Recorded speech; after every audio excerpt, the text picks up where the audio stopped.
What's up, YouTube? This is Too Raw for TV. All right, so according to the man who broke this mega story involving Kawhi Leonard, Steve Ballmer, and the Los Angeles Clippers organization, the NBA hierarchy, Adam Silver on down, are in absolute panic mode as one of their star players and one of the more high potential teams coming into this next season could be an absolute destruction mode. I mean, that's just the best. I was trying to use something more euphemic, but no, this is big. Like, honestly, I would say this is, and I have to think about this, and I want your guys' input on this. I would say this is the biggest NBA scandal since the Malice at the Palace. And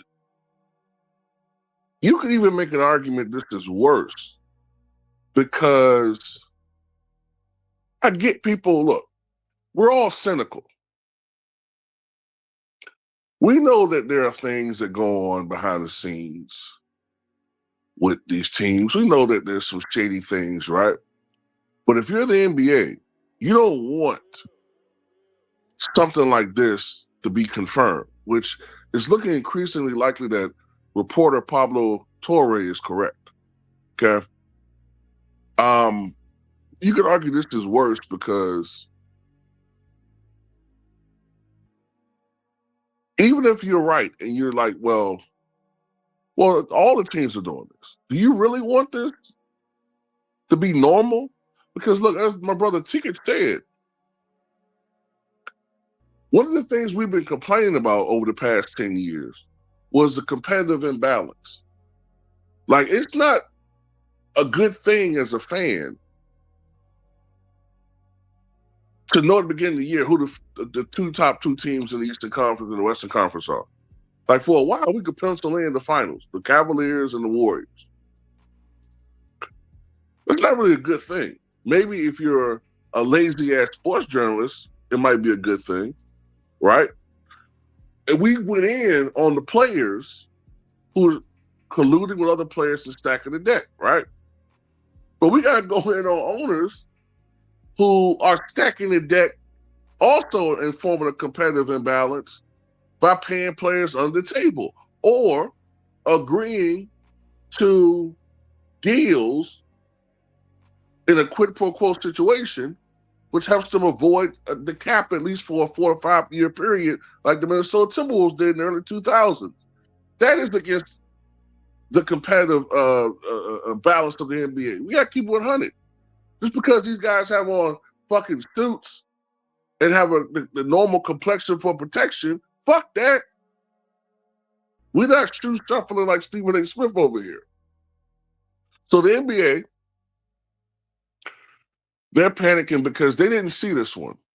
They had a formal investigation years ago and they missed it. And they're hoping like hell that this reporter, Pablo Torre, is incorrect. By the way, if he is incorrect, not only is his career over, but, you know, his credibility is forever shot. He'll be persona non grata in sports circles, period, not just NBA. But if he's correct, he's going to go down as one of the great investigative journalists in history. And no matter how much the media want to cover it up, Kawhi Leonard and Steve Ballmer, as far as I'm concerned, they're done. Now, just to do a quick history check on the Timberwolves, which you could argue this is worse. The Timberwolves were paying Joe Smith, who at the time was a borderline all-star level player. I think he was making a minimum contract, which didn't make any sense because of Joe Smith's market value. Well, unbeknownst to everybody else, the Timberwolves, the ownership, I think the team president, I think might have been Kevin McHale at the time, they said, well, we're going to pay you when this minimum contract is up. We're going to pay you handsomely. It was the promise. That was the way for them to avoid the salary cap and have other players. And if I'm not mistaken, I think they might have been playing Joe Smith on the table to compensate, but I'm not 100% certain about that, but I think they were. So the NBA found out about it. This was the David Stern era. And they voided Joe Smith's contract. They suspended the owner for a couple of years, I'm not mistaken. And Kevin McHale was out of basketball for several years. And it took away like 5 first-round picks from the Timberwolves, and they fined them millions of dollars. This is worse. This is worse. This is collusion on a whole nother level. The Clippers can't explain this one away.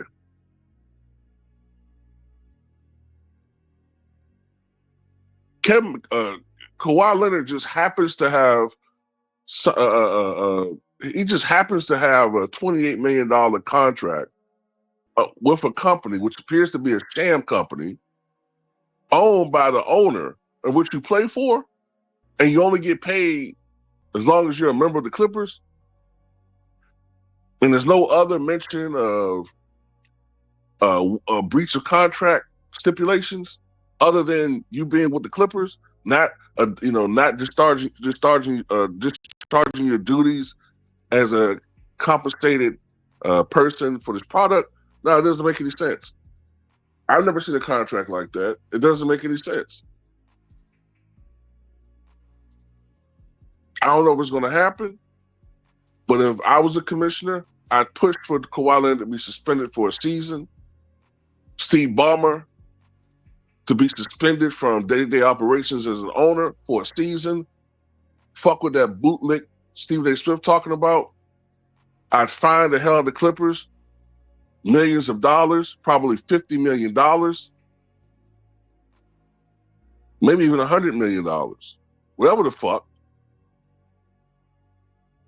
Got to compare, like, what they did in the past, inflation and all that, and a gang of first-round picks.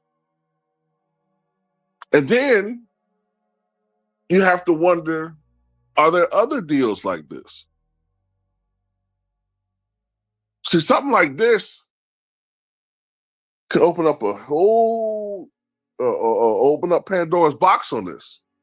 Because now you got to wonder, but wait a minute, how have the Clippers been signing all these guys anyway? What other deals are going on? You think Steve Ballmer became a billionaire by not being fucking ruthless and not cutting deals like this? The motherfucker is worth 170, last time I checked, $170 billion. He's like one of the top 5, I'm not mistaken, one of the top 5 or 6 richest men in the fucking world.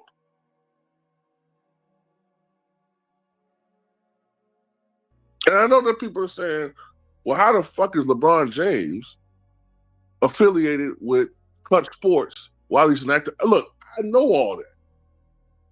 That's not what we're talking about right now. But that's coming in time, man. That's coming in time. That's why the motherfucker want to play forever. He knows it. Everything is coming crashing down on this dude's, when I say this dude's, I mean Adam Silver's watch. And yes, I'm going to say again, Adam Silver needs to resign as a commissioner. He's horrible. Horrible. But anyway, that's all I got to say about it. Tell me what you guys think.